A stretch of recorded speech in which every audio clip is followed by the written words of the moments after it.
Doctor சந்திச்சீங்களா? என்ன சொன்னாங்க doctor Ramadoss அவர்கள்? நம்முடைய ஊடக நண்பர்களுக்கு அன்பான வணக்கம். எங்கள் மருத்துவரையா அவர்களை சந்தித்து நேற்று செய்த அறிவிப்பு குறித்து பேசினேன். நான் சொல்வதையெல்லாம் மருத்துவரையா அவர்கள் கேட்டுக்கொண்டார்கள். இப்போ என்ன பேசினேன், என்ன சொன்னாங்கிறது இப்போ வெளியில் இப்போ சொல்ல முடியாது முழுசு. என்ன, இது உட்கட்சி பிரச்சனை. இது இன்னொன்று, ஒவ்வொரு காலகட்டங்களையும் ஒவ்வொரு கட்சியிலையும் இந்த மாதிரி இயல்புகள் வரும், அப்புறம் மாற்றங்கள் வரும். அதனால் இப்போ சொல்ல வேண்டிய செய்தியெல்லாம் மருத்துவரையாட்ட சொல்லியிருக்கிறேன். நல்ல செய்தியாக நல்ல ஆலோசனைகளாக சொல்லியிருக்கிறோம்.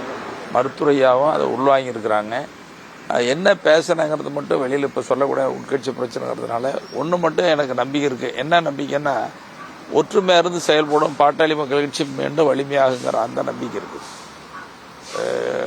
ஒவ்வொரு கட்சியில் இதை நடக்கிறது சில காலகட்டங்களில் எதிர்பாராத விதமாக நடந்திருக்கு. பாட்டாளி மக்கள் கட்சிக்கு ஒரு தனித்தன்மை இருக்குது தமிழ்நாட்டில். அந்த தனித்தன்மையை நாங்கள் கட்டாயம் இழக்க மாட்டோம்.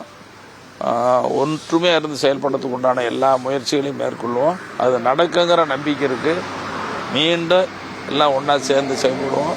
தேர்தலில் மிகப்பெரிய வெற்றி காணுங்கிற நம்பிக்கை சொல்லி, இன்னும் மிக விரைவில் ஒரு நல்ல அறிவிப்பு உங்களுக்கு வருங்கிறத எனக்கு நம்பிக்கை இருக்கு. சார், நீங்க எதுங்க சொன்னீங்க, 2 பேருமே சேர்ந்து செயல்பட தான் எங்களோட ஆசைன்னு சொன்னீங்க.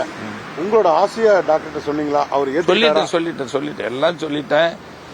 நான் சொல்ல வேண்டிய செய்திகள்லாம் நிறைய சொல்லியிருக்கிறேன். அது கேட்டுக்கிட்டாரு.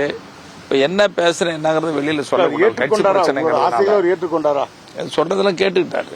ஏற்றுக்கொண்டதா வரைக்கும் அதை சொல்றேன். நாங்க சொல்ல மிக விரைவில் ஒரு நல்ல அறிவிப்பு வரும், உங்களுக்கு செய்தியா வருங்கிற நம்பிக்கை இருக்கு எனக்கு. நல்ல செய்தி இல்ல நீங்க எதிர்பார்க்கிற மாதிரி நல்ல செய்தி வரும்னு நம்பிக்கை இருக்கு எனக்கு.